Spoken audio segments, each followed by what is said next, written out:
Hey folks, Rich Tyson here. I've got a message specifically for my fellow realtors within the Greater Rochester Association of Realtors. Board, let's get right to it.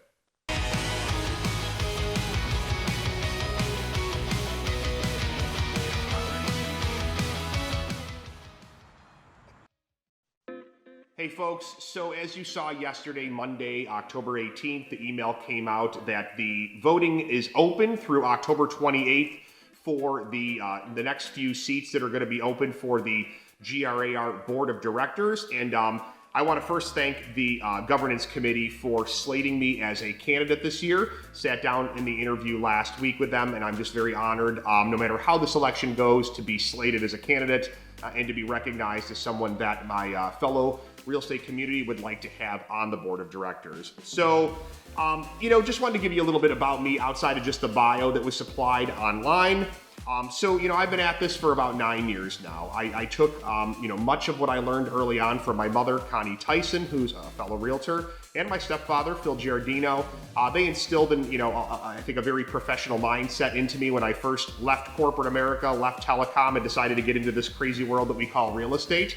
And I've continued and strive to achieve in this role as a realtor, both in terms of, my own personal production and my sales, but also just in my own professional development. And I've been pretty committed to that, since early on, especially being a second generation person in the business. For those of you that are, you can appreciate this. I always wanted it to look like I was in it to win it, and I wasn't just here because, mom shuffled me into the job or something, right? So, I've really, pushed myself to achieve, for these past 9 years, and I'm pretty proud of, where I've come, in that time. So, one of the things that I've really pushed for is education for myself. I'm very passionate about education, even though I was a kid who didn't really care for the traditional school. But in terms of professional development, when I can see an end result to my efforts, I've been very into it, right? So I was thankfully able to achieve my broker's license as soon as I had the amount of time into the business.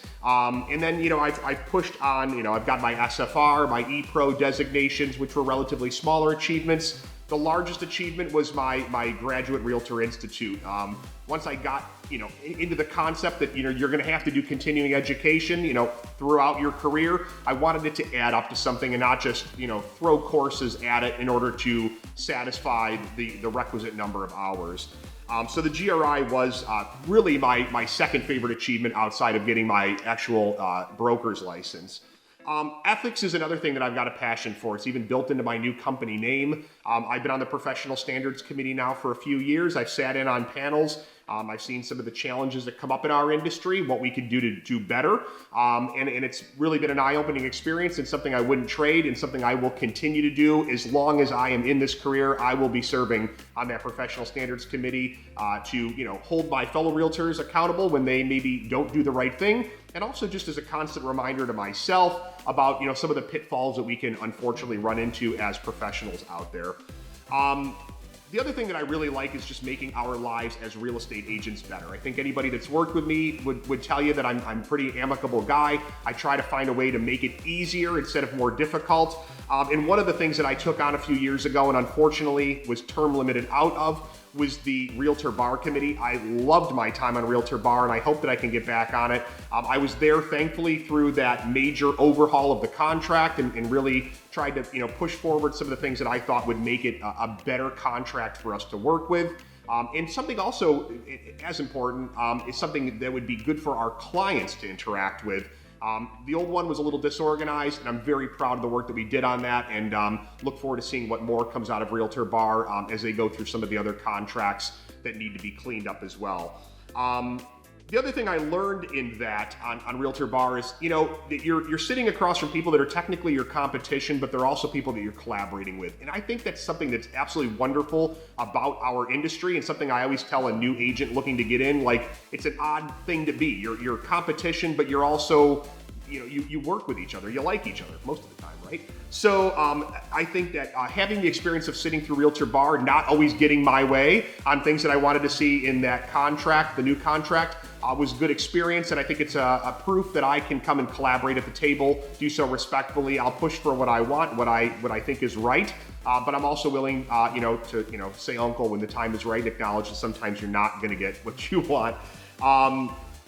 So I think the other thing that I came away from the Realtor Bar Committee with was the understanding that our board, the Greater Rochester Association of Realtors, has a very special role to play in terms of governance and oversight, but it's also got to be mindful that it's not stepping into the world of what individual brokers ought to be doing for their agents and as their own entities themselves, right? So I started my career, many of you know, I started at Realty USA, went through the merger when it merged with Howard Hanna. So I went from a relatively smaller brokerage to in terms of our local community, certainly not outside of Rochester. Howard Hanna was clearly one of the largest brokerages, and about 3 years ago I went independent and just rebranded as an independent agent as I've gotten rid of the property management aspect of what I do. So I think that I bring a pretty healthy context and an outlook on that very fine line that the board needs to play rather, in terms of doing what it's supposed to do, but not overstepping into the world of taking over what the individual brokers ought to be doing. And I think that that's going to be very beneficial if I'm selected and earn your votes to get on the executive board. So the last thing I'll leave you with is that a lot of you know that I've been very vocal on issues in terms of housing providers, landlords, what's going on in New York State for the last year and a half. It encouraged me to step up, and I'm now the co-chair of the Industry Advocacy Committee, which we're lobbying and pushing and trying to have our voices heard in terms of a realtor community. And that comes not only in terms of actual housing itself, but also the laws that govern our actual careers and what we do. So I want to continue to bring that fight and that voice to be an advocate for us, fellow realtors, and also for housing itself and the very, the impacts that certain outside forces can have on that. So I certainly want to be able to bring that voice to the table again, and will continue to do so. Lastly, I'll say to those of you that have reached out already and said, Rich, I saw that you're running, you have my vote. I thank you very much. It means an awful lot. I'm very honored to hear that from my fellow professionals. And for those of you that haven't cast your vote yet, I would encourage you to give me a look and give me a consideration. I'm very much open. We've got, I think, another, 8-9 days here of voting. If you have questions for me specifically, don't just rely on the bio or this video. Give me a call. My cell phone is here, 585-746-4153. My email's rich@richtyson.com. You can find me on most social media sites as well, so whatever your preferred method of communication is, reach out. If you've got a question, you want to hear where I stand on a certain thing, you just want to pick my brain, get to know me a bit more, I am always transparent, always open for a dialogue. Many of you that have called on me over the last year and a half to ask me about individual challenges that you're having as agents or that your clients are having from the housing provider front, I think can attest that I'm always happy to take a phone call, always happy to grab a cup of coffee and just chat through things. I'm thrilled with what I learned from you, my fellow professionals, and I'm happy to bestow upon you the amount of knowledge that I have on any given topic. So again, if you haven't voted yet, I would love to earn your vote. If you need to know more about me before you're ready to cast that vote, don't hesitate to reach out. And I look forward to seeing what the results are either way. And I thank you so much for your time today. Be well.